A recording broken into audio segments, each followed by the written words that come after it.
Let's see, final pick here for the side of Gambit. See what they can go for now. It's going to be the Ursa slipping into the draft. This one looks earlier a little bit better today. Does this look like a better Ursa game? I think it certainly does. There's 3 melee cores, so you do expect to have the chance to punch into him. Definitely a better Ursa game than when we saw the Ursa drafted before today. Is it going to be good enough to win the match? And what were they doing here? Well, naive on the Kunkka and Kuman on live. Yeah, it seems like an okay Ursa game. I think whatever matchup you have in the mid, it's going to be one of these melee heroes. Ursa will be able to threaten the life of whoever goes mid against him. Yeah, and he's good against Lifestealer typically because you can just hit him long enough to eventually kill him. He can stay survivable through like X combos by using his ulti. It would be a pretty good game actually for him to buy Ags, I think, potentially, because he can just use it to dispel and block a lot of damage. I think it's good against Centaur. It's just all around good. It'll also, the other cool thing is that like him having both a Morphling and an Ursa on the same team means that Ursa can jump in and be aggressive and like try to get kills and take the focus off. Yeah. And then Morphling can just like blow up heroes and do Morphling things to like slowly win fights. Purge, who do you think is going to do it? Team left. Was that Gambit? It was Gambit. Gambit was on the left. I'd put my $1 on Gambit and I'd get 2 back. I think I've got to go with Gambit as well. I think it is a good Ursa game. I think whatever they're going to be able to force a good lane matchup for the Ursa. So he's going to have a good time, and we're going to see why some teams do like to sort of slip in this 5th pick Ursa. It seems like a strong sort of 5th pick answer to the lineup of the Pango.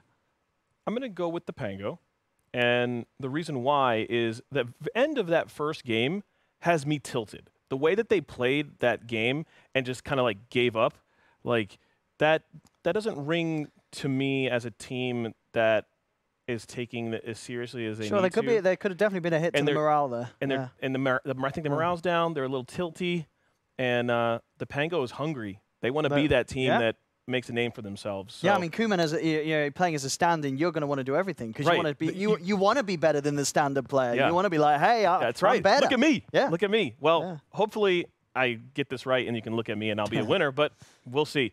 Let's take it over to our casters and see what we have. Yeah, that was quite the turn there in game number 1. And again, the way things finished especially, you had F9 just DCing right after he died. You could tell there were some frustrations here, but it is still Gambit. It's still a great team. We'll see what happens here in game number 2, Kyle. Yeah, I'm looking forward to it. I think that the opener favored Gambit a lot more in this game. They got the CK, one of the more busted heroes in the patch. Morph into a first 2 lifestealer. You love that. I know there's a Shadow Demon, but this relationship goes both ways because Morph's always threatening that wave 4 man immediately explode this squishy 5 position. Okay. Or 4 position. Yeah, Zayat, he's a Shadow Demon specialist. He's been running this since before this hero really started to take for several other teams. I do still look at it, sticking with Shadow Demon, decent against Ursa. So I know the Ursa a better game than it was the previous series as we saw him, but that would be to me the one concern that I would have. If you're going to win this game as Pango, you need a huge performance from Zayak, and he's proven he can do that. And your lifestealer needs to get out of control because you reach a point in this game where you just get kited. You get crushed by an Ursa 1-to-1. Yeah. Just Morph gets a Scotty at some point. You just can't play Dota anymore. So we'll see what happens. Battle for the bounty runes and bottom lane especially. There's quite the battle happening, but did Chaos Knight get that one, or he's gonna get his? I think it might be a 3-for-1. Oh, 4. Okay. Well, that doesn't happen often. All 4 go on the way of Gambit. It's already a good start. As Witch Doctor will TP to the top lane. But yeah, you're talking about Chaos Knight. Honestly, Kato CK, this feels like right now one of the stronger openings you can have. I would agree. I think it's probably the best, honestly. It gives you so much. Your wave clear is covered. You've got massive team fight from your 5. Your CK, it's just the best. It's just a hero that always seems to be good. Something like that. It's a melee hero with a stun, a bit of damage amplification. He's got pushing power. There's nothing this hero really can't do right now. And he's multi-lane, multi-role versatility. Worth pointing out, F9, of course, he's playing the Morphling. You have to hawk on Ursa in that safe lane. What do you think the reason for that is? Wanted to send Morphling in the matchup against Kunkka? It's more favorable, I think, than the Ursa. I don't actually know. It's a good point. I'm not Ursa sure. Could actually be okay in that, right? I think it's more that Kunkka is going to usually win his lane regardless. This could be dangerous for NaVi. Yeah, NaVi's probably dead. Waveform is, or he doesn't adapt to strike, yeah. Okay. So that's why. Of course, Morph, very good match against Kunkka. All right. And it's more about ensuring his game is good. Whereas down bottom, Shadow Demon Centaur, like they can just disrupt you, man up, all of a sudden you have to just get out of dodge. It's a tough lane, and it's the win condition for Gambit. So if you can give him solo XP, you're going to take it. Obviously a fantastic start there. Siki at the top lane, feeling pretty good as well. Luminate's going to come out there, spam ping and Kuman. That's what Kotl was doing. Yeah, they hit him with the Chaos Bolt, but you know what? I think the idea was that it would connect with the Illuminate, but that hit anyway, so yeah. Worked out pretty well. You can see just why this lane's so good too, because later on as well, you just give mana to the CK after Reality Rift stuns. Those spells are up again. True. It's crazy. How does that work with this, his new passive, by the way? I think it might refresh the cooldown. Yeah. So there you go. 4 spells that theoretically can all utilize that mana regen. He gets his salve canceled. What? NaVi, my man. What is going on? Now the rune going to be taken. That's a regen rune. That is so unfortunate. Zayat, and he gets tossed in at the bottom lane. A couple of Fury swipes adding up. Dahak's not done just yet. Yeah, that move speed increase. Again, we're seeing it more and more. His 50 move speed advantage on the Shadow Demon. They both have boots. Yikes. Not good for SD, but at least he survives right there. Him back at the top lane. Slayer doing what he can as the Witch Doctor, which frankly isn't much. He has to kind of keep his distance. It's not like he can harass the Kotl necessarily. It will throw out a cask and maybe get a bounce back. Yeah, a bounce back. A little bit lucky right there. Oh, he's taking tower too. Wow. He's might be dead. Maledict. Fine, level 1 Maledict kind of close. It's not the most damage, but for how low he is. Okay. If he didn't have a Tango, he would have died, but that pretty much out-regens the Maledict.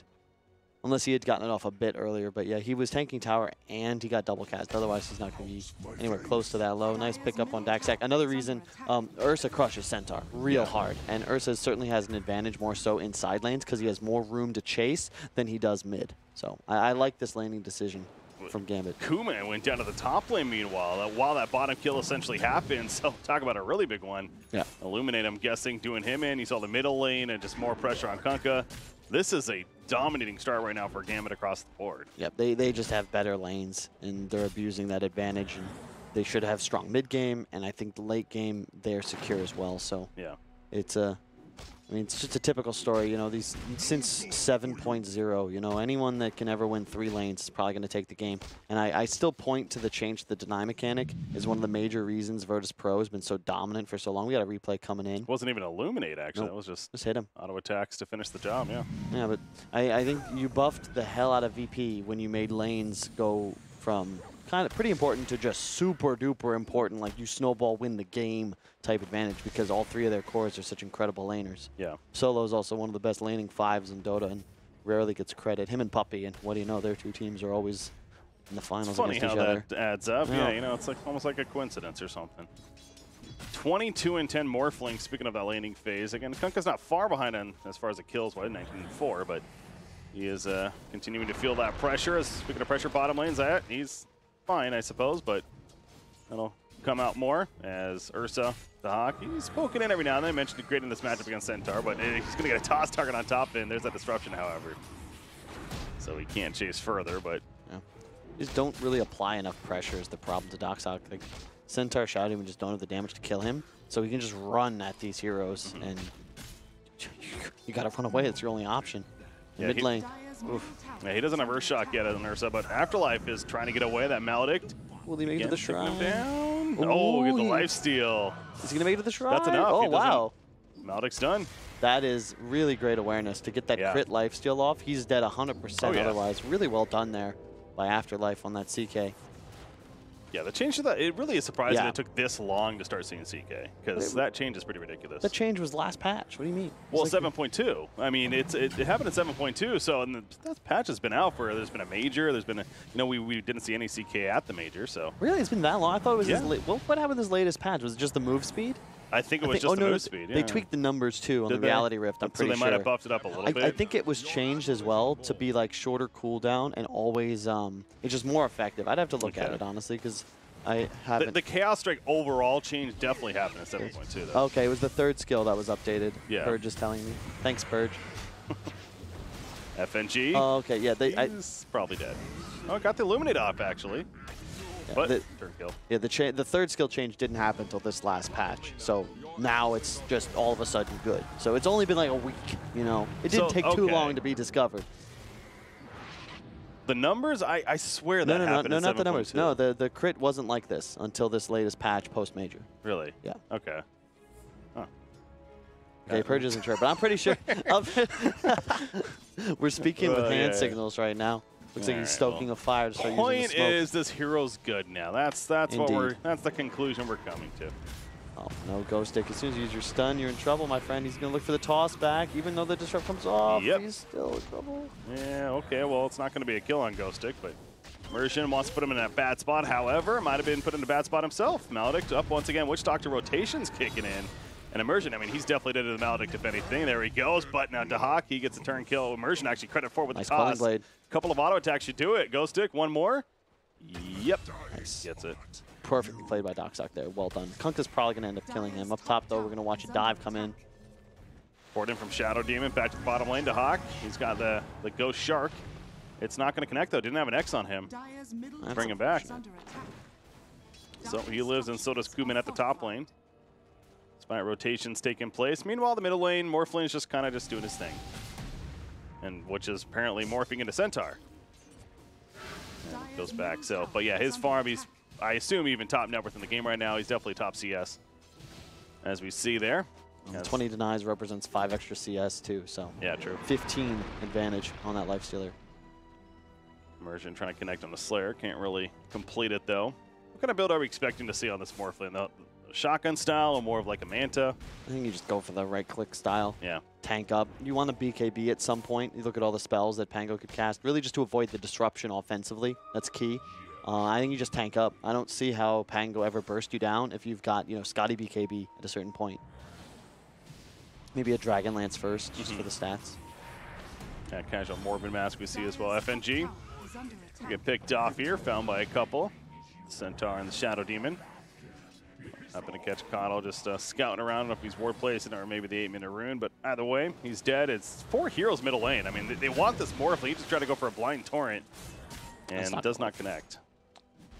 And you can see, so he went, he just queued up Scotty, then he queued up Lincoln's, and now Dragon Lance. I think this is the right choice. You get that early build up first. Don't just rush this late game progression item because it's not as efficient. You know, previously that was something you would see, you know, TF5, TS6, TI7 even, but nowadays there's too many cheap value items. And again, one of the biggest changes that's affected the way the games are played now is the lack of importance on slot efficient items because you have a free TP slot. You've got a backpack, wards stack. Like, you don't need to worry anymore about running out of space. Thank God. And yeah, exactly. It's just, it's kind of like easy mode Dota in some ways, but it means that you can always get away with the double Wraith Band and the Dragon Lance and the bottle, and you're not punished for it because you gotta door the Explorer vintage backpack to carry around your other stuff.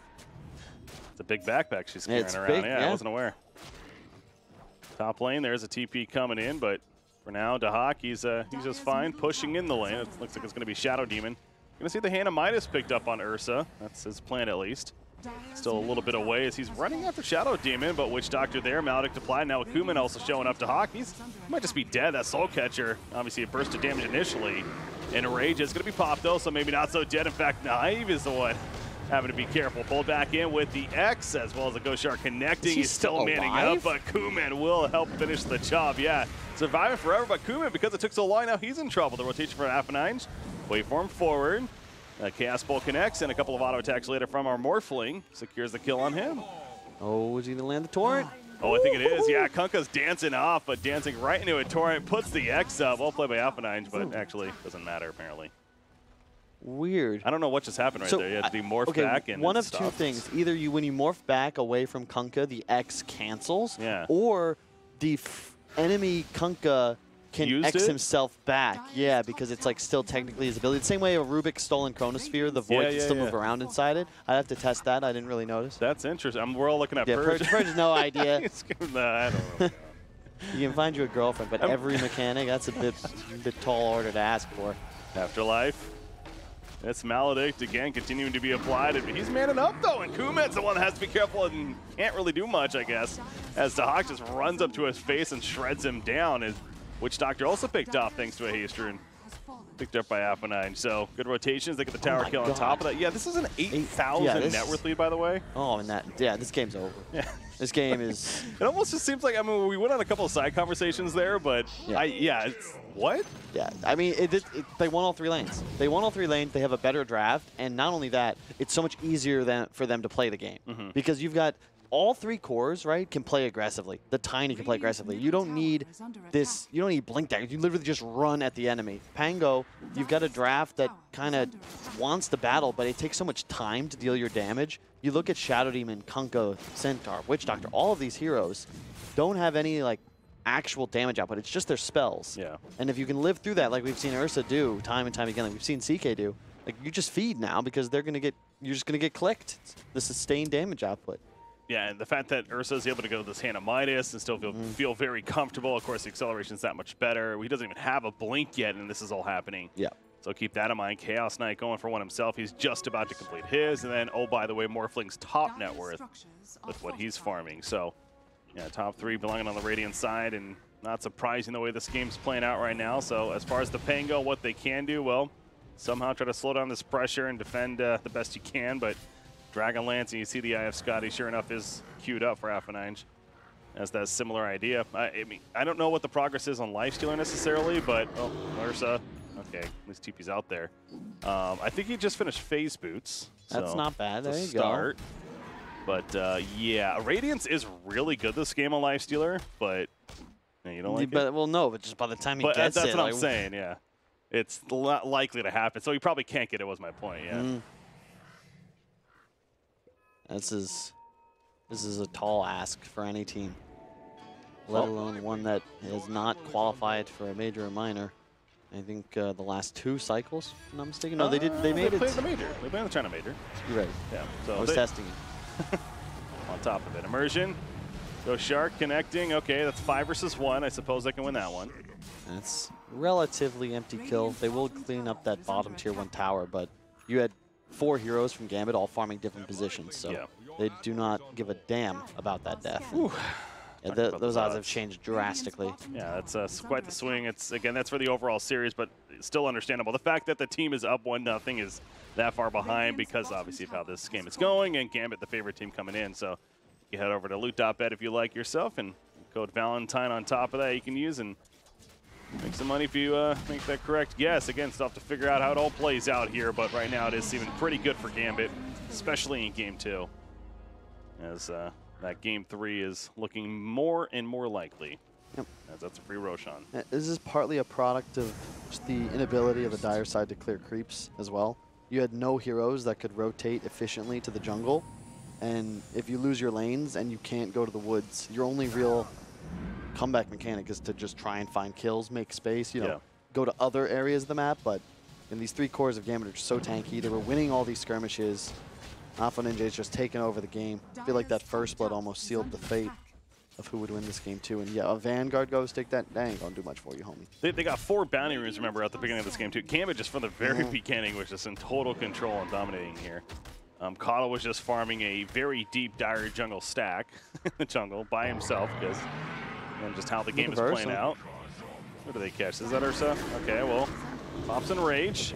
So he's good for now, and here comes CK, that fantastic. There's so many illusions. Goes to completely surrounded. The Kotl Will-O-Wisp also just in case to help secure that kill. Keeps the supporting cast away. Maybe unnecessary ultimately in the end, but yeah, Morphling killed the tier 2 in that time, and look at the gold advantage. It's just continuing to skyrocket because they not only are dominating map and finding the kills and winning the fights, but they have 2 Midases. And yeah, Dragonlance Scotty, that's the build.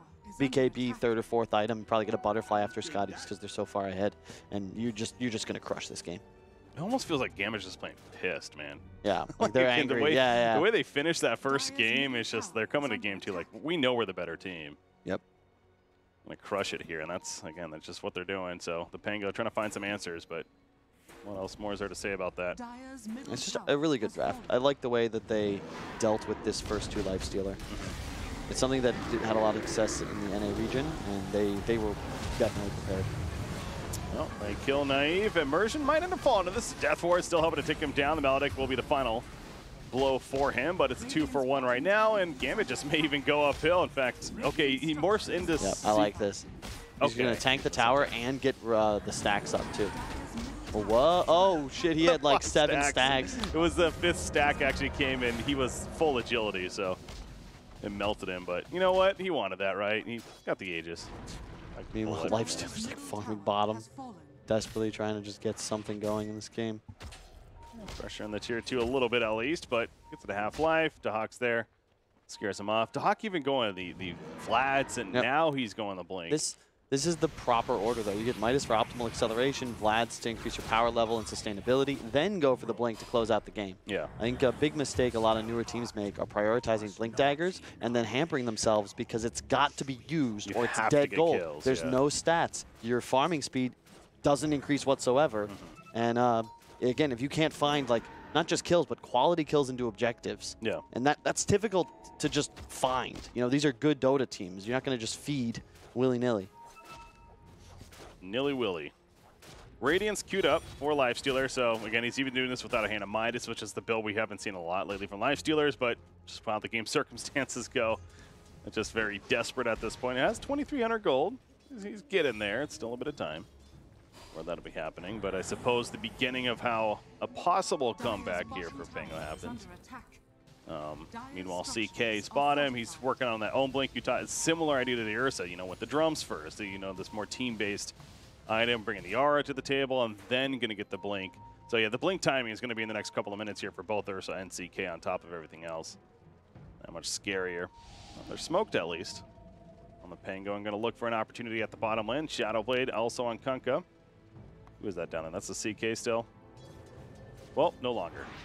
He's out of here, so never mind. And this, Gambit's aware. This smoke, it's just very, very ambitious because that's the dead part of the map for the Radiant side. Dead lane, you could say. Yes, exactly. 18 minutes into the game, Radiant plays top side, Dire plays bottom side, just how it goes. And, you know, ideally, if you smoke and can't find the kill, you'll at least find an objective, and that's only going to be possible if they can find something here in middle. But Radiant looks ready. Immersion's going to tank the gank, it looks like. Well, he's going to tank the initial progress at least, not so much a gank because he ain't dying right now. FNG's the one that gets caught in the back lines. The Maledictin combo misses though, and Immersion's fine for now. Meanwhile up here, it's just Morphling getting a free kill onto the Shadow Demon. That's the only death. I'd like to see them just push mid-end game at this point. Yeah. You're so strong.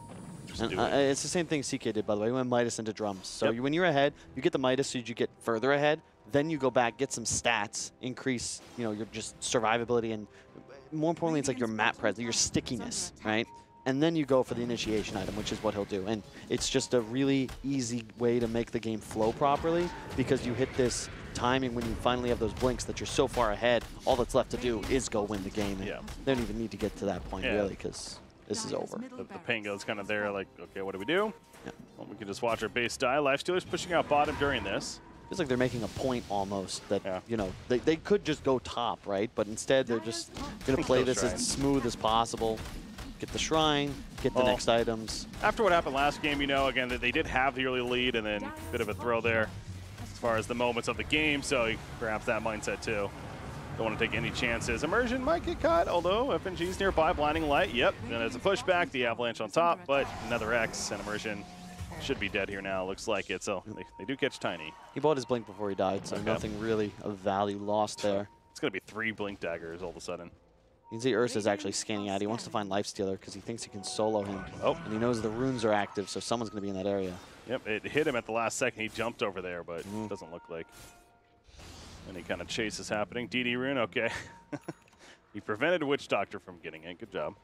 The game gets much easier for Gambit to play now because they did invest so heavily in their just build-up that the blinks came out late. But now that they're active, you can suddenly just jump these back lines. Ursa and CK are capable of taking out a hero by themselves. And then there's a morph with the Scotty and top network on top of it.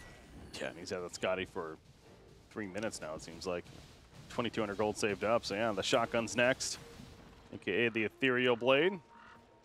And Morphling will just continue pushing out top. That's a hero I haven't seen very often anymore. Who's that, Morphling? Morph, yeah. What happened to him? I mean, he'll come back. It's just kind of the way the meta goes. If Lifestealer's back in the meta, you can be sure Morphling will eventually, just because you match up so well against the hero. Yeah, and like decent against like a Terrorblade too. It's just This is a cool build. If he gets the axe, you just pop it on the morph and giggle because he kills everything. The game's still going at that point. Something's wrong, honestly. Kunkka, he's going to get caught by his counterpart, Kunkka. There's that X, so no trick right there. Gets pulled back in. Speaking of pulled back in, in reality, we have to do that. Blinding Light pushback as well brings Slayer to the party. And that Will-O-Wisp throwing down again to kind of just completely zone out the rest of the team. So watching that play out, it does look like if Morph shifts away from Kunkka to his Morphling again, he loses the ability to pull back the X. And it then immediately goes back, which makes sense because if you lose the ability, right, you lose the ability to actually activate it. Purge is saying no. No? I'm trying to figure this out. He's trying to confirm with the new 11. All right, we'll let it go on panel. They'll break it down on that'll be the whole panel going into the next game. We'll break down how the mechanics work there. Radiance is finished on Lifestealer, so there you go. There's the start of the turn for the Pango. I think that if you're Gambit now, you just go kill Roche and then sweep towards bottom, take out those 2 remaining towers. Pango, I'll respect this. You know Roche is up. You got to try and stop it. Otherwise, you're just going to automatically lose. So at least make it interesting and then GG out, right? Yeah, why not? I mean, but you never know. Breaky, they could do it. You never know. Here comes the smoke. The infest. And they might just get Roche on themselves. No, it's not going to happen. But they're in the area. I mean, they obviously know it's not happening. Ghost Dickie's got the infest ready to go. Stampede on. Actually, Stampede isn't even ready. I don't know how long of a cooldown it still has left, but currently not ready to go. I'll just play the stalemate game of let's just see what the other's doing. That's a flank. Afterlife, never mind. Yeah, did he go in? Yes, he did. Jumps on right there. The Infest Bomb does come out, but now they have follow-up from Dahak as well. Centaur's trying to run away. Again, no Stampede just yet.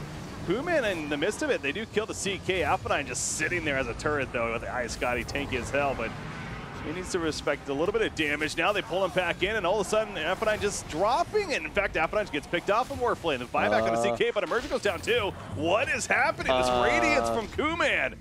Okay, it's doing more work than expected. Triple kill for Slayer. And they didn't kill Shadow Demon. They initiated on him, but like, where was the damage? Like, they were not coordinated. And wow, yeah, that's a Roche. Did they just actually pull a comeback out? I mean, respect to them though, right? Because they made the play they had to. I gave them no hope, but you certainly have more trying to win this fight versus giving away Aegis and taking it in your base. So, you know, credit where credit is due. But was Coddle all down or something? I felt like that could have been used pretty early on in that fight. Yeah, Will-O-Wisp. It didn't even go out in that fight, and it would have been huge. There were 4 heroes clumped up. It might have been because they did use it at the top lane a little bit ago, so I'm not 100% sure if it was up, actually. Well, if it's not up, then why are we taking that team fight, boys? Well, yeah, because Afterlife was the one that jumped in first, and he tried, but could not kill the Shadow Demon, as you pointed out. And things definitely turned out. They can't kill Roshan, as we see. Speaking of Coddle, he's able to prevent them from doing that. You're still in a dominating position as well. And yeah, this is how you kill a Shadow Demon, folks. He's the peel. Yeah, Kunkka, Centaur, they can counter-initiate, but he should die that fast if you space properly. And they go straight into the pit. Pango going for round 2. Miracle round 2. Will it happen? Here we go. Infest. Oh, well, he's going to be jumped first. Cannot get the Alphanine picks up there. There we go. And there's the Will-O-Wisp. Yeah, the Aegis was picked up by Morphling right there, and the ship coming out, but just going to deter them as far as the chase slightly. Zayak, he goes for the dieback. 70 seconds he's out for. And yeah, once the Will-O-Wisp came into play, it's almost like that's the big game changer. Yeah, that's why that hero's first pick, Breaky. I mean, it's 3 to 5 seconds of you can't fight us until you deal with this, and while you're dealing with it, we're killing you. And this is a proper fight from Gambit, and as you can see, they left the shield in the pit. How dare they? Alas. Buyback from the Witch Doctor. So again, after what just happened, you know, Mingo's not going to call it just yet, but I find it hard to believe at this point. The top rack's definitely falling, and you have the Aegis on the Morphling. You can already see, though, like 2 games in a row now, what the problem with Gambit is. This inconsistency. They play classy, they play smooth, but they need to be better at closing games and at coordinating, like understanding when they're strong. They could have pushed their advantage a bit more, but they wanted to hold it back. If you're going to do that, please, guys, don't make silly plays. Yeah. And Lifestealer might be dead. Oh, that, again, the Radiant Spurn definitely kicking in as several misses coming into play. Turns, puts on the open wounds, but just simply walks out after the fact. Ghost Egg, he's going to be the victim as a result. Maybe not. Stampede. activated. Reality Rift pull in, but the Stampede's still working, and even with the adaptive strike, he's actually survives.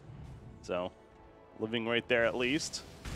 And just enough to stick into this game is what the Pango's doing. Now, if I'm Gambit, I say team. I pull a fly, okay? It's something he's been really good at in his career all the way back to when I was playing with him back at TF5. Said, guys, we've won the game. B5. And he draws a little circle, and he draws a line to the enemy base, and everyone holds hands, and you run the train to victory. Oh, yeah? It's that simple. That's all you got to do, Gambit. Heal up, go Up bottom. on the train. Yep. That train coming through. The Victory Express. Got hiding down here, but they're both kind of playing around one another. It's like they know. All right, Avo Ninja, you've finished your item. You got that butterfly as expected. Get to bottom, please. Walk to, there you go. Oh, there's a life stealer. Coming in. The Hawk, okay, feeling pretty scared. Doesn't want to just jump in recklessly. There's F9. She takes over the life stealer, morphs into him more so, and the Hawk finally manning up. Kuman trying to chase after immersion. Again, the Will-O-Wisp coming down. They can't deal with it. They just have to simply run. It's not easy to do against an Ursa, or maybe it is the Death Ward zoning him out, but Naive gets caught up too with the Reality Rift pull-in. F9's looking to finish the job on him. Shark at least deters slightly, but goes back and gets the kill. So that's 2 dead. Life stealer, of course, picked up, and they just call the GG. The tier 1 tower even still up the bottom of their map. You got to clean it up, though. You got to clean it up. Yeah. You lost game 1 primarily because of over-aggression. You know, credit to the Gambit for this game, but you're supposed to win this, and it's supposed to look easy. You won all 3 lanes. You had the better draft.